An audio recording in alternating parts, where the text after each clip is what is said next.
Indisputable has the entire background. Let's put up the picture full mass here. The woman who you saw saying racial slurs, being derogatory, and saying, "Give me my dollar back," is still unidentified. This was in Houston. She was a passenger on a Houston bus. She shouted racial slurs at the driver. And this actually happened on Thanksgiving Day. Somebody submitted this information to us, and we started to work on the background of why. Here is Jonathan Gonzalez, who filmed the woman you just saw. Gonzalez is an avid weightlifter, was headed home from 24-hour fitness on Thanksgiving Day. So he jumped on the Houston Metro, southbound 29 bus. Holiday cheer was spoiled when the woman shouted abuses. She claimed the driver was letting black passengers on without paying the fare. That's what she said. Of course, it upset me. I don't even like to say the N-word that we use. That's the most derogatory, down-fought word that's ever been used against us. Of course, I'm going to want to record it. I want to talk about the racial harassment that black people endure, all right?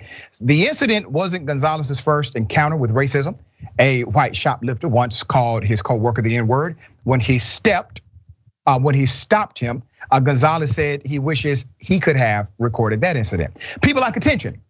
This isn't about getting attention for myself. This is about bringing it to everyone's attention, because honestly, if we didn't use the cameras on our phones, the justice system can make up things against us. If there wasn't any video, there wouldn't be any justice for African Americans. I concur. Line 14 of Houston Metro's Code of Conduct bans disorderly conduct in a public place under the Texas Penal Code. A representative of Metro told Indisputable Metro Police can cite or suspend riding privileges from 2 weeks to permanently, depending on the severity of the offense. Metro takes matters such as these seriously, they told us. Our operators are public servants who work every day to provide safe, clean, reliable, accessible, and friendly public transportation to our customers. There's more. She continued, the operator filed a report detailing her encounter with the customer. However, the customer left the area shortly after the incident. To date, no citation has been issued. So let me now explain why she assumed black people were riding the bus at no cost. So she pays her money. She's on the bus. It's $1. Well, others utilize their cell phones to make payment, which is common for that particular bus company. They pay with their cell phone. The white female assumed that black people were getting on the bus for free, even though they were not. This $1 dynamic caused so much rage inside of this one passenger that she engaged in extreme racism and also decided, well, yeah, to say, give me my dollar back.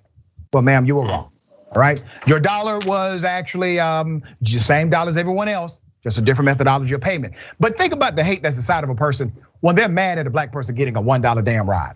Think about how much hate you must have inside of you to get upset about somebody getting $1. No, nobody got a $1 free ride. But even if somebody did, who gets that mad about it? All right, David, thoughts here.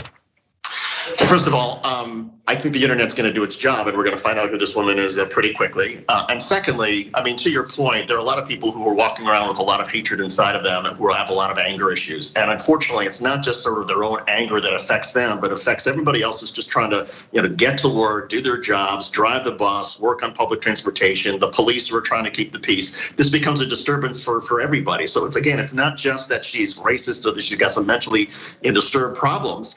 The issue is that she's exposing a lot of other people to a very unfortunate situation that could put them, that could essentially ruin their day. If she was just doing this at home, fine, that's one thing. But when you're in a closed bus, you're captive there, and you have no place to go except to have to deal with this. That's right, and this is a reality for young people who ride the bus, for those who are part of various groups. And Naturally, advocacy groups, many of us, we will get on the bus first when we engage in a particular action in the city of Atlanta. You can't have people like this continue to disrupt the flow of decency, all right? So yeah, we'll see. Somebody knows who she is.